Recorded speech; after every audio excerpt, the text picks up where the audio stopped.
For 35 years, the work spoke for itself. Now a new conversation, Cyberegalive. Building digital trust is how we thrive. Navigate risk, enable trust.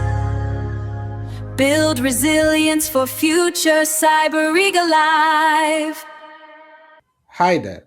Thanks everyone for watching the second episode of the Digital Trust Decoded series on my YouTube channel Cyberegalive.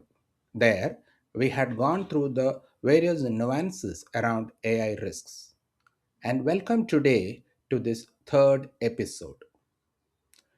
Privacy by design is a legal requirement, but most organizations treat it as a checkbox. It is important to understand what it actually means in the Gen AI era. Today, we will cover this through the next few minutes. Happy viewing. I want to tell you about a bill 1.2 million, as you can see on the left side. That was the cost of one fintech company to retrofit privacy into systems they had already built over 4 years. While you can see on the right side, the cost to build privacy in from day one, as per their CTO estimation, was just 80,000. The difference, they built first, thought about privacy later. Privacy by design is not a compliance slogan. It's the most cost effective risk management decision an organization can make. Now let's look at why privacy keeps being retrofitted. Privacy is traditionally owned by legal. Legal teams get involved late, usually when a product is nearly done or when a regulator asks. By that point, systems are built, data is flowing, integrations are live. Changing anything requires re engineering. That work is expensive, slow, and disruptive. So organizations compromise. They add a consent banner, they update the privacy policy, they call it done. This is privacy theater, and regulators know the difference. And now, GenAI has made this harder.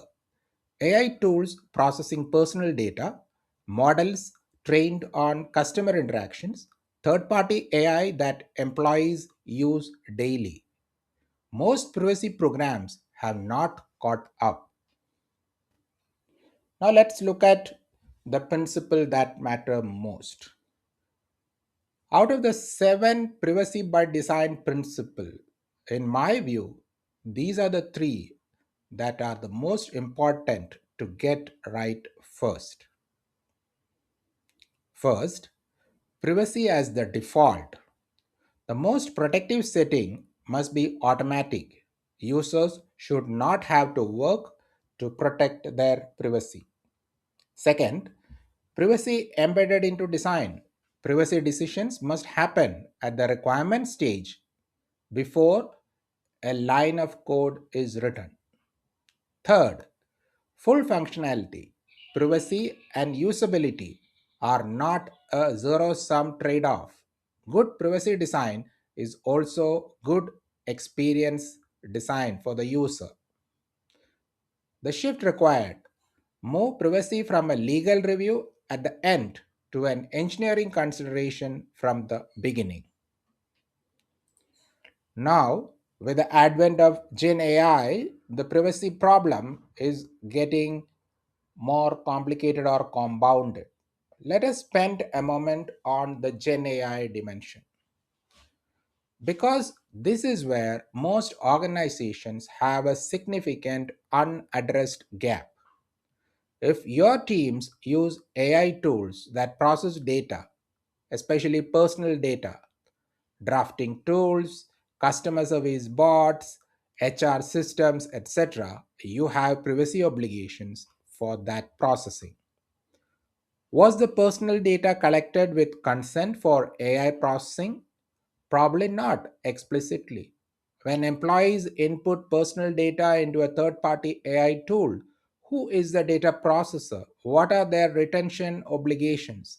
These are live DPDP and GDPR questions, and most privacy programs do not yet have the answers. Now, let's look at how to make it operational. Privacy by design. In my view, there are three organizational changes those are needed to make privacy by design real. One, structural. Privacy representation in product and engineering from the requirement stage. A DPO reviewing deliverables post development cannot do this. 2. Process. Privacy impact assessments triggered by design decisions, not data breaches. Every new data element collected requires a documented justification, including AI processing. And 3. Cultural. Engineers need privacy literacy, not legal jargon, but understanding of what personal data is, what risks mishandling it creates, and what good practice looks like in code. That takes us to an end of today's session. So to conclude, let's look at what we have next week. We will be covering board security governance topic in the next episode on how to represent cyber risk in a language the boards can actually use to make decisions.